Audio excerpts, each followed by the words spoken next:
Hey YouTube, I'm super excited to share with you guys the latest developments from the Scrabble world, namely that Nigel Richards, the greatest of all time, is back on the circuit outside of his home country of Malaysia.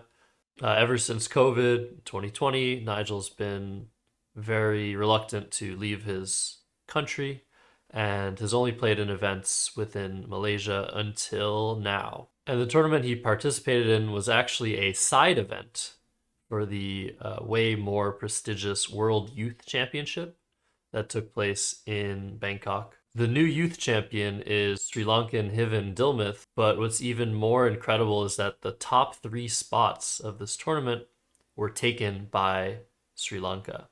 So second place was Adhisha Disan, and third place was Kavindu Malawar. All three of them from Sri Lanka. It's the most dominating performance Sri Lanka's ever had. And yeah, they've been on the radar for a long time with their youth players, but this is just incredible. So yeah, congrats to them. I'm sure they have bright futures in the game. And although those results are really awesome and incredible, we are here to see Nigel do Nigel things. And we had the opportunity to see him play on stream a couple of times. And I don't think anything super notable happened there.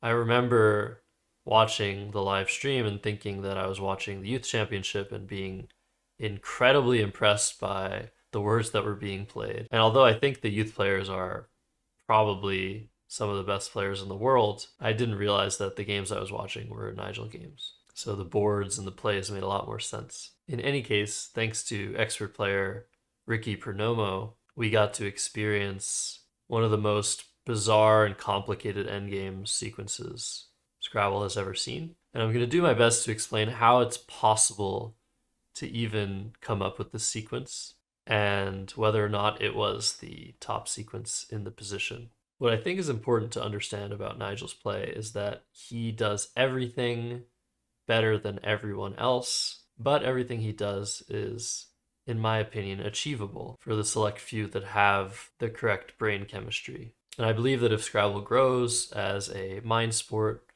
board game, whatever you want to call it, we will see more people like Nigel appear on the scene. And that makes me really excited. So let's try to dissect this endgame, but first let's go through what happened in the game itself. It's kind of rare that Nigel gives information about the racks he had in the game, and I don't believe this game was streamed.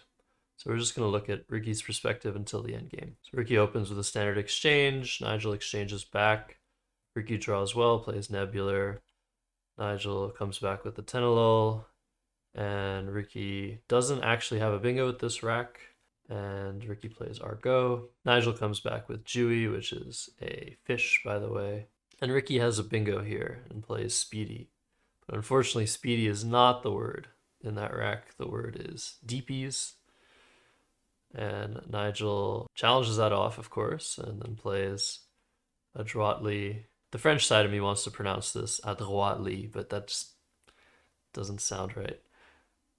But this blocks Ricky's bingo. Ricky continues with Seeped, and Nigel bingos again with Pliantly. And he's up by 117 here. But Ricky keeps fighting. After a few weak plays by Nigel, Ricky gets Criteria, very, very lucky bingo to the A, and almost ties the game up. Nigel keeps trying to score, seems to have some awkward racks. Ricky's staying in the game. Then he starts to fish, but there's nowhere to bingo, so he fishes again. He makes a really good play of Ab for 7 points. And the reason this is such a good play is that there are no letters other than the S's that can hook the word ab, and a lot of the potential words that hook ab might give back some dangerous plays to Ricky. So Nigel's pretty disincentivized to try and block this play. It's a really nice setup. Again, I don't actually know if this was Nigel's rack, but he plays Eta for 4. Very bizarre looking move, leaving 3 tiles in the bag. And Ricky plays Barding and takes a 43-point lead. So now we get to the endgame phase. For those unfamiliar with Scrabble terminology, an endgame is when there are no tiles left in the bag And both players, if they have tracked their tiles properly, will know exactly what the other player has. So in this position, Nigel should know that Ricky has DSV, and Ricky should know that Nigel has CEHIIQS. And this is vital information to try and get the sequence right in the endgame. And at the end of the day, an endgame is really just a long math equation. For you to be able to solve that equation, you have to find the numbers in that equation. And those numbers are plays. And a little bit about how the endgame works. In Scrabble, you're supposed to go backwards. You're supposed to look for what your opponent can do and then see what you can do to interfere with that or set yourself up or just maximize how many points you're scoring over the amount of moves you have left. Sometimes the opponent has 3 tiles. They have spots to use all of those tiles in multiple spots of the board, and the endgame is very simple because that just means you have to find the play that scores the most, leaves you with the fewest amount of points on your rack, and potentially will block the better of 2 spots for your opponent. But it's really just a 1-move thing. So those are the simplest endgames. And the most complicated endgames are endgames like this, because Ricky has the V, a very, very clunky letter, and has absolutely nowhere to play it. There is nowhere on this board that the V can go. And unless Nigel somehow sets up a spot for the V, which of course he won't do, Ricky's just not going to be able to play all of his tiles. That means Nigel gets to do pretty much whatever he wants on this board. And what he wants is to maximize his score over however many plays it takes to do so, while keeping Ricky stuck with the V tile. And so Scrabble players will normally look at this position, see the Q, and try and find a spot to play it immediately. And that spot is right here. QI is a very reasonable play, scores 37 points, and leaves you with really nice letters for the rest of the game. QI is not the best play, but it very well could be. The thing about these endgames is that you'll often want to try and set up your high scoring tiles as best you can. So at a higher level, you're looking at these triple letter scores, not this one, but the ones that are open for business, and trying to figure out if there is a way for you to set up your Q on them. The problem is Ricky should always be able to interfere with his D and his S. So if AGOI, for example, was a word which sets up QI for 62 next turn, Ricky can easily just drop the D or the S, making DI or SI, and completely destroy Nigel's hopes of making a Q setup. So I would say that the majority of expert players in this position will see this sort of thing and be like, okay, there's no way I can set up my Q. My opponent's just going to be able to block. I have to do something else. And I would wager that most players would play QI here. Or maybe they would play QIS, just to not give Ricky extra points for his own S. There are other reasonable options, like playing SIGs, for example. But if you play enough Scrabble, you might recognize that in these endgames, the best play is often very counterintuitive, and it involves playing up to 2 letters, but often just 1 letter at a time to maximize the value of all of your letters. Because it's basically open season. You can do whatever you want. Your opponent is stuck with the tile. And you might think this endgame can't be that complicated because the opponent has so few options. And you would be completely wrong. If I were to try and exhaustively search for all of my possible moves here, I would be in big, big trouble. Because although this is a relatively small game tree for a Scrabble endgame, you still have around 150 possible plays, and your opponent has 19. If I were to try and exhaustively search for all of my plays, even if I could quickly discount a lot of them, I would still have to look at 150 or so moves, 19 or so responses, and you quickly just realize there's impossible. Our brains are not capable of doing that much calculation. Luckily, computers are. And you might think, well, just plug it into a Scrabble engine. Well, this sort of endgame is so complex that until recently, the absolute best Scrabble engines could not solve it in the slightest. I'm not going to get into the reasons. There's methodology, there's programming, but to put it concisely, it's actually just because of how complicated it is. The engine is not going to consider certain moves unless it exhaustively searches. And even when it exhaustively searches, it then has to repeat that motion over and over again. And that takes a ton of computing power and the right programming. Luckily, there are some brilliant programmers in the Scrabble world that have recently been able to create endgame solving Scrabble engines. But until the 2020s, that did not exist. We had engines that could solve most endgames, but the best endgame solver we had was Nigel Richards. If you haven't seen this stat before, I'll show it for posterity. Other top Scrabble players fail to solve endgames over 50% of the time. Almost 50% of the moves they make in endgame sequences are mistakes. And the best engine that we had prior to around 2020, I believe, was way, way better than that, but still failed 5.6% of endgames, made errors almost 5% of the time, and Nigel, well, he's almost perfect. 4 times better than Quackle at endgames. I know that's pretty stupid math, but I mean, it's just completely ridiculous. How can somebody with a human brain who clearly cannot exhaustively search for the best endgame play come up with the best endgame almost 100% of the time? Well, most endgames are definitely less complicated than this one, but even the most complicated endgames are often no trouble for Nigel. So what did Nigel play here? If you haven't seen this game, there's pretty much no way you're going to spot this play. If you say you spotted it, I won't believe you.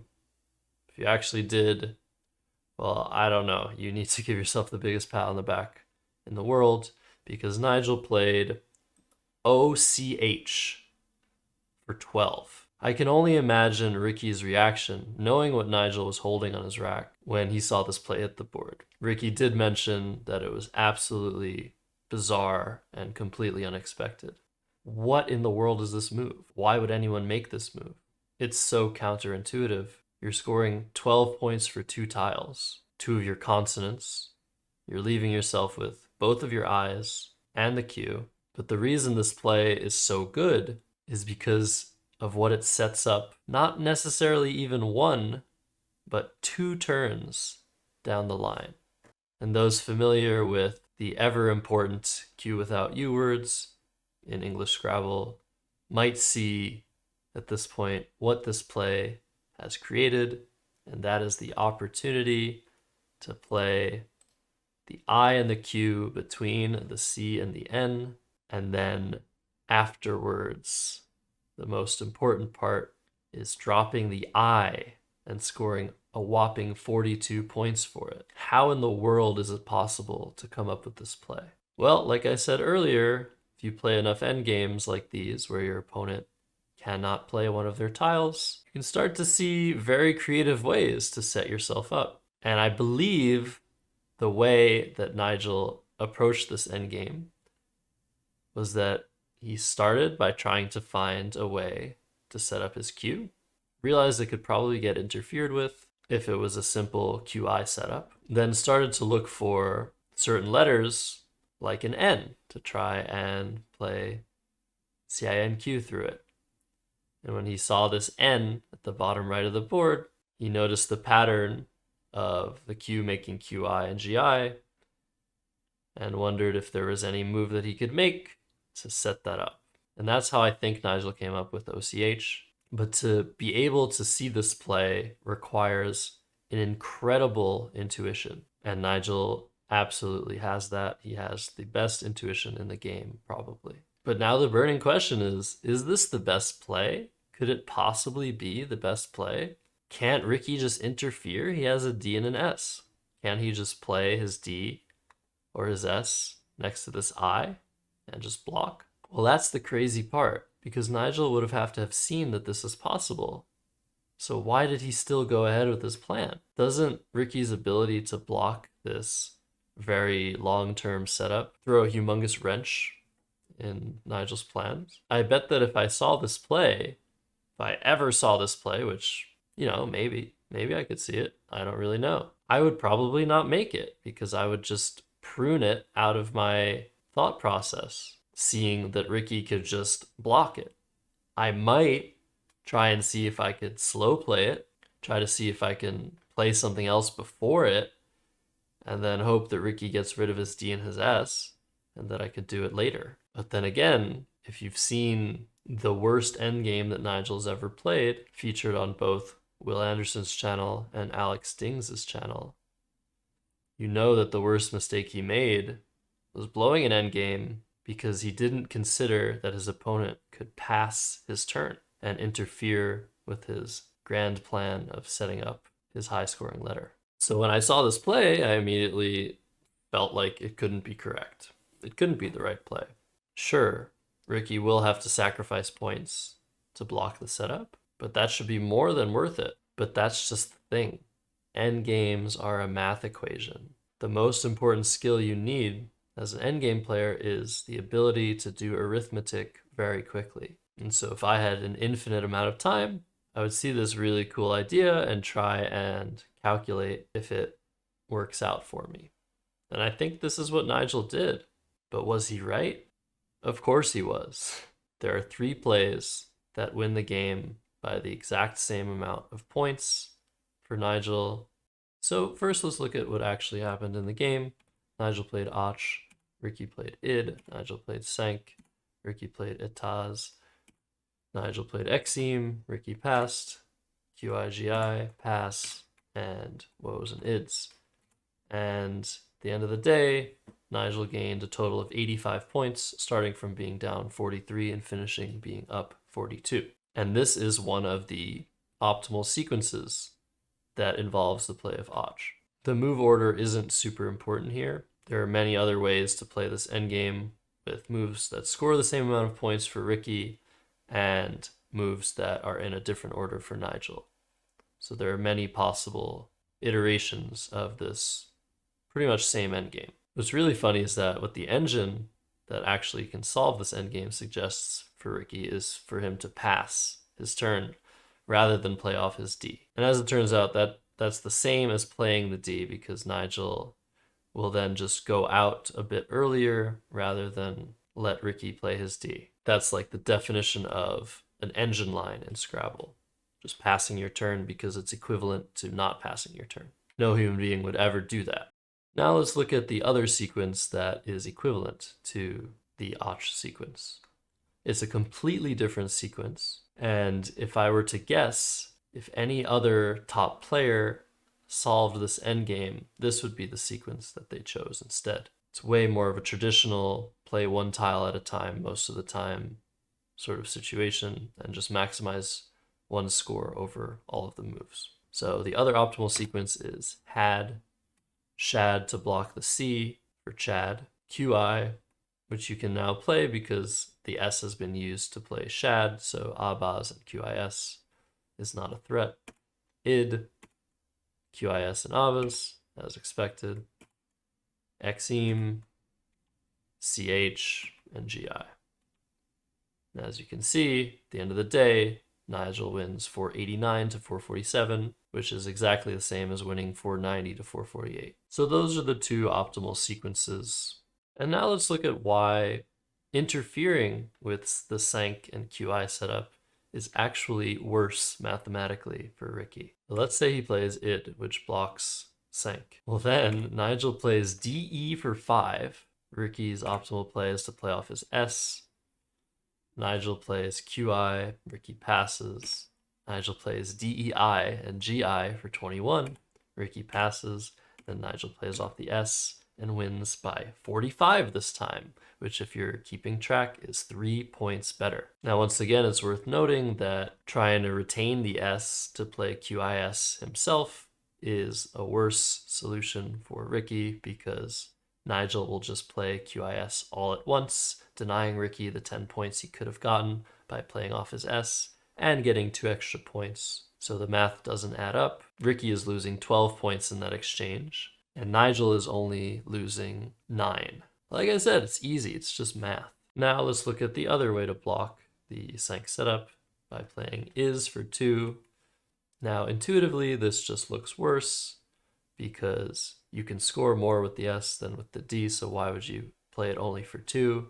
After is, you just play GI, id, exim, pass, QI, pass, QIS in any order. then Nigel wins that endgame by 47. So that's 2 points worse than playing id, and 5 points worse than letting Nigel have his setup. It's crazy how the threat can so often be stronger than the execution. In this case, Nigel is executing his threat, and it's because by interfering with the threat, Ricky ends up worse off. So that's it. That's the end game. That's the beauty of Scrabble. These end games are pretty rare, but when they do happen, they're beautiful to witness. Both players played optimally, which is also great. Ricky taking one for the team of non-Nigel players, trying to solve endgames, and Nigel doing what he does best, just playing better than everyone else, finding incredible sequences and setups. So it's really great to see Nigel back in action. I haven't played Nigel in over 5 years. I'm itching to play him soon. Hopefully at some point we can meet over the board again, and I'll be able to tell you another long-winded story about what happened in our game. But until then, thanks for watching. I hope you find these videos entertaining and informative, and hopefully I didn't leave anything major out. And yeah, that's about it for me. I'll see you guys next time.